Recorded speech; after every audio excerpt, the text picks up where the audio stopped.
من صام رمضان إيمانا واحتسابا غفر له ما تقدم من ذنبه ومن قام رمضان إيمانا واحتسابا غفر له ما تقدم من ذنبه ومن قام ليلة القدر إيمانا واحتسابا غفر له ما تقدم من ذنبه হযরত আবু হুরায়রা রাদিয়াল্লাহু তাআলা আনহু থেকে বর্ণিত তিনি বলেন রাসূল সাল্লাল্লাহু আলাইহি ওয়াসাল্লাম ইরশাদ করেছেন মান সামা রমাদানা ঈমানান ওয়া ইহতিসাবান গুফিরা লাহু মা তাকদ্দামা মিন যানবি যে ব্যক্তি ঈমান ও ইহতিবাসের সাথে রমজান মাসের সিয়াম পালন করবে তার অতীত অপরাধসমূহ ক্ষমা করে দেওয়া হবে। যে ব্যক্তি রোজা রাখবে ঈমানের সাথে এবং ইহতিসাবের সাথে ইখলাসের সাথে যে ব্যক্তি রোজা রাখবে আল্লাহ তাআলা তার অতীতের সমস্ত গুনাহগুলো ক্ষমা করে দিবে।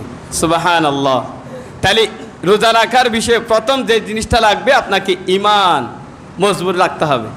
আপনার ঈমান যদি মজবুত না থাকে, আপনি যদি শুধুই পানাহার থাকেন, সেহরি খাইছেন, ইফতারের অপেক্ষা করতেছেন, আপনার রোজাটা রোজা হবে না, আপনার এটা এমনি উপবাস থাকার মতো হবে।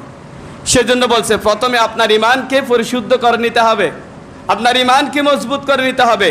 আপনি কার জন্য রোজা রাখতেছেন, কিসের জন্য আপনি উপবাস থাকতেছেন, কিসের জন্য আপনি এত কষ্ট করতেছেন, একমাত্র আল্লাহ তাআলার জন্য। সেই ঈমানটা আপনাকে মজবুত করতে হবে।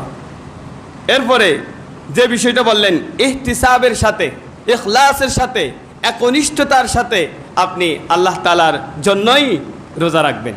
তাহলে এখানে রোজা রাখার বিষয়ে কয়টি বিষয় বলছে? ঈমান আনতে হবে, ঈমান মজবুত রাখতে হবে, ঈমানের মানদণ্ডে আপনাকে 1 নম্বর হতে হবে, তারপর আপনার ইখলাসের সাথে একনিষ্ঠতার সাথে আপনাকে রোজাটা পালন করতে হবে। কাউকে দেখানোর জন্য নয়, একমাত্র আল্লাহ তাআলাকে দেখানোর জন্য, কাউকে ভয় করার জন্য নয়, একমাত্র আল্লাহ তাআলাকে ভয় করার জন্য। আপনি রোজা রাখেন নাই, 500 জন মানুষ বলবে মনে হয় আমি রোজা রাখি নাই, ও মনে হয় আমাকে বেরোজার বলবে, হ্যাঁ, সেই জন্য আপনি তাকে ভয় করে নয়, কাউকে ভয় করে না, একমাত্র আল্লাহ তাআলাকে ভয় করে রোজা রাখবেন। আমাদের গ্রামে গঞ্জে দেখা যায় যারা রোজা রাখে না, এমনি চায়ের দোকানগুলো বন্ধ থাকে, যারা রোজা রাখে না তারা ওই যে চায়ের দোকানের এক পাশে একটা পর্দা দেয়, সেখানে গিয়ে সবাই খাবার খায়, কেউ দেখে না, দেখে কে? আল্লাহ তাআলা। এই চোরামি কাজ আমরা করব না, এই অপরাধমূলক কাজ আমরা করব না। এটা যে করতেছে, যারা এই ব্যবসাটা করতেছে কিছু পাওয়ার আশায়, দুনিয়ার কিছু সামান্য জিনিস আমরা যদি ত্যাগ করি, আখিরাতে আল্লাহ তাআলা আমাদেরকে দিবি। আপনি পুরা বছরটা